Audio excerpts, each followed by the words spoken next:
Hello my dear friends, welcome back to our channel. ഇന്ന് ഞാൻ അടിപൊളിയൊരു കോമ്പിനേഷനായിട്ടാണ് വന്നിട്ടുള്ളത്. റുമാലി റൊട്ടിയും ബട്ടർ ചിക്കനും രണ്ടും എളുപ്പത്തിൽ ഉണ്ടാക്കിയെടുക്കാൻ പറ്റും. നമ്മളെ വീട്ടിലുള്ള ചേരുവകൾ വെച്ചിട്ട് തന്നെ ഉണ്ടാക്കാം കേട്ടോ. അപ്പോൾ നിങ്ങൾക്ക് ഈ വീഡിയോ ഇഷ്ടപ്പെട്ടാൽ ലൈക്ക് ചെയ്യാനും ഷെയർ ചെയ്യാനും സബ്സ്ക്രൈബ് ചെയ്യാനും മറക്കരുത്. തൊട്ടപ്പുറത്തുള്ള ബെൽ ബട്ടൺ കൂടി പ്രസ് ചെയ്യുക. എന്നിട്ട് ഓൾ എന്നുള്ള ഓപ്ഷൻ അമർത്തി വയ്ക്കുക. അപ്പോൾ നമുക്ക് വീഡിയോയിലോട്ട് പോകാം.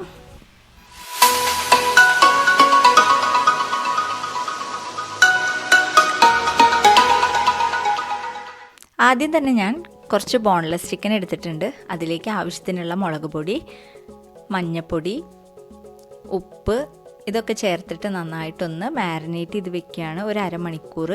നിങ്ങൾക്ക് വേണമെങ്കിൽ ഇതിൽ വെളുത്തുള്ളി ഇഞ്ചി പേസ്റ്റൊക്കെ ആഡ് ചെയ്യാം. ഞാനിപ്പോൾ അതൊന്നും ചെയ്യുന്നില്ല. ഇനി പാനിൽ ഓയിൽ ഒഴിച്ചതിന് ശേഷം ഈ ചിക്കനൊക്കെ നന്നായിട്ടൊന്ന് ഫ്രൈ ചെയ്തെടുക്കുക. നല്ല മൊരിഞ്ഞ് വരുമൊന്നും വേണ്ട കേട്ടോ. ഈ ടൈമിൽ നമുക്ക് റുമാലി റൊട്ടിക്കുള്ളത് ഒന്ന് കുഴച്ചെടുക്കാം. ഇത് നേരത്തെ കുഴച്ച് വെക്കുന്നതാണ് നല്ലത്. ഞാനിപ്പോൾ കുറച്ച് നേരം വൈകി ഒരു 2 കപ്പ് മൈദ എടുത്തിട്ടുണ്ട് കേട്ടോ. അപ്പോൾ ഇതൊന്ന് തിരിച്ചിട്ട് കൊടുക്കുകയാണ് ഈ ചിക്കനൊക്കെ.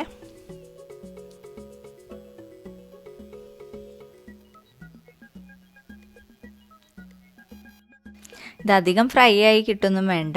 നമുക്ക് ജസ്റ്റ് ഒന്ന് നന്നായിട്ടൊന്ന് വെന്ത് വന്നാൽ മതി കേട്ടോ. ഫ്രൈ ആയിട്ടുണ്ടെങ്കിൽ നമുക്ക് കറിയുടെ ഒരു ഇത് പോവും. അപ്പോൾ അധികം അങ്ങോട്ട് മൊരിഞ്ഞ് വരുമൊന്നും വേണ്ട.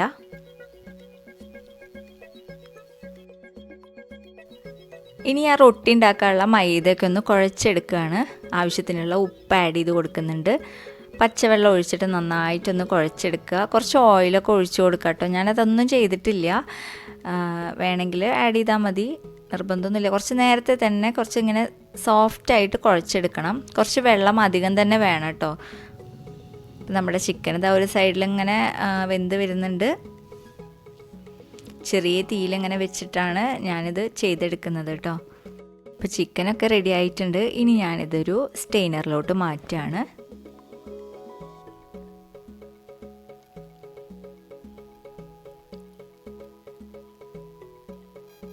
ഇനി ഈ പാനിൽ തന്നെയാണ് ഞാൻ സബോളയൊക്കെ ഒന്ന് വഴറ്റിയെടുക്കുന്നത്.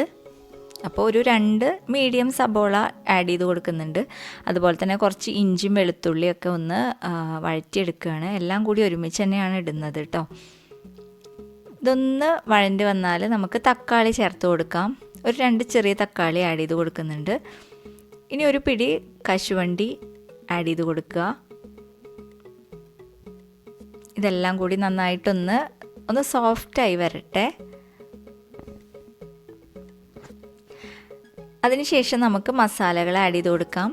ആവശ്യത്തിനുള്ള മുളക് പൊടി, മഞ്ഞൾപ്പൊടി, കുറച്ച് മല്ലിപ്പൊടി, അതുപോലെ തന്നെ ഒരു ടീസ്പൂൺ ഗരം മസാലപ്പൊടി എല്ലാം കൂടി ചേർത്തിട്ട് നന്നായിട്ടൊന്ന് മിക്സ് ചെയ്ത് കൊടുക്കുകയാണ്.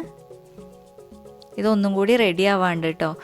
എന്നിട്ടിത് മിക്സിയിലിട്ട് അരച്ചെടുക്കുകയാണ് വേണ്ടത്.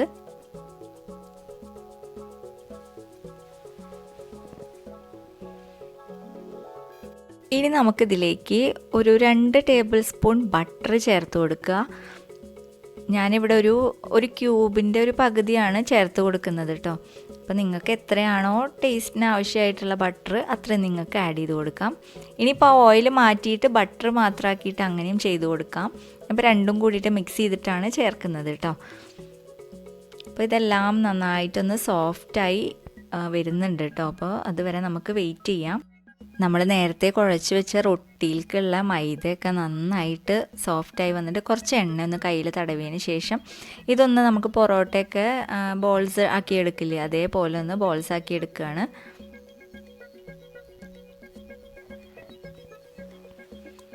ചപ്പാത്തിനെക്കാട്ടിയും കുറച്ചൊരു വലിയ ഒരു ബോൾസ് ആക്കിയിട്ട് എടുക്കണം. ഇനി നമുക്കിതൊന്ന് പരത്തിയെടുക്കാം. നമ്മൾ ചപ്പാത്തിക്കൊക്കെ പരത്തിയെടുക്കുന്ന പോലെ കുറച്ച് തിന്നായിട്ട്, അതിനെക്കാട്ടിയും കുറച്ച് തിന്നായിട്ട് വേണം പരത്തിയെടുക്കാനായിട്ട് കേട്ടോ. ഇത് പെട്ടെന്ന് തന്നെ നീണ്ടു വരും. നമുക്ക് വലിയ ബുദ്ധിമുട്ടൊന്നുമില്ല പരത്താനായിട്ട്. എത്രയാണോ വലുപ്പം വേണ്ടത് അതിനനുസരിച്ച് നമ്മൾ പരത്തിയെടുക്കുക.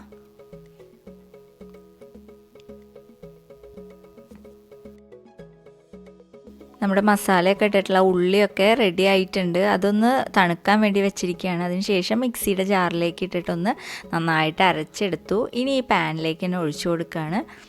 കുറച്ച് വെള്ളം കൂടിയും ആഡ് ചെയ്ത് കൊടുക്കുക. ഇനി ഇത് നന്നായിട്ടൊന്ന് തിളച്ച് വരണം. ആവശ്യത്തിനുള്ള ഉപ്പൊക്കെ ആഡ് ചെയ്ത് കൊടുത്തിട്ട് നന്നായിട്ടൊന്ന് ഇളക്കി ഒന്ന് തിളച്ച് വരാനുള്ളൊരു ഗ്യാപ്പ് കൊടുക്കണം കേട്ടോ.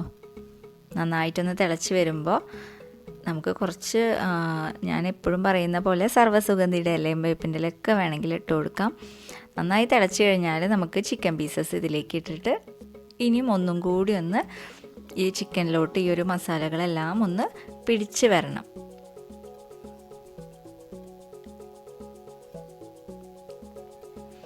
അതാ നല്ല അടിപൊളി ബട്ടർ ചിക്കൻ റെഡി ആയിട്ടുണ്ട്.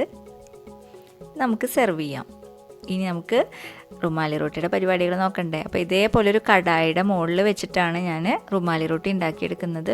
നിങ്ങൾക്ക് ഇങ്ങനത്തെ ഇല്ലെങ്കിൽ പാനിൽ വെച്ചിട്ടും ചുട്ടെടുക്കാം കേട്ടോ. അപ്പോൾ ഒരു സൈഡ് റെഡിയായി വന്നിട്ടുണ്ട്. ഇനി തിരിച്ചിട്ട് കൊടുക്കാം. നല്ല സോഫ്റ്റ് ആയിട്ടുള്ള റുമാലി റൊട്ടിയാണ് കേട്ടോ. അപ്പോൾ നമ്മുടെ റൊട്ടിയും റെഡി ആയിട്ടുണ്ട്, അതുപോലെ തന്നെ ബട്ടർ ചിക്കനും റെഡി ആയിട്ടുണ്ട്. നല്ല കോമ്പിനേഷനാണ്. അപ്പോൾ എല്ലാവരും ഒന്ന് ട്രൈ ചെയ്ത് നോക്കണം കേട്ടോ. പേര് കേട്ടിട്ട് ആരും ഉണ്ടാക്കാതിരിക്കരുത്. അപ്പോൾ വീഡിയോ ഇഷ്ടപ്പെട്ടാൽ ലൈക്ക് ചെയ്യാനും ഷെയർ ചെയ്യാനും സബ്സ്ക്രൈബ് ചെയ്യാനും മറക്കരുത്. തൊട്ടപ്പുറത്തുള്ള ബെൽ ബട്ടൺ കൂടി പ്രസ് ചെയ്തിട്ട് ഓൾ എന്നുള്ള ഓപ്ഷൻ എനേബിൾ ആക്കി വെക്കുക കേട്ടോ. അപ്പോൾ ഇനി അടുത്ത വീഡിയോയിൽ കാണാം. Thank you.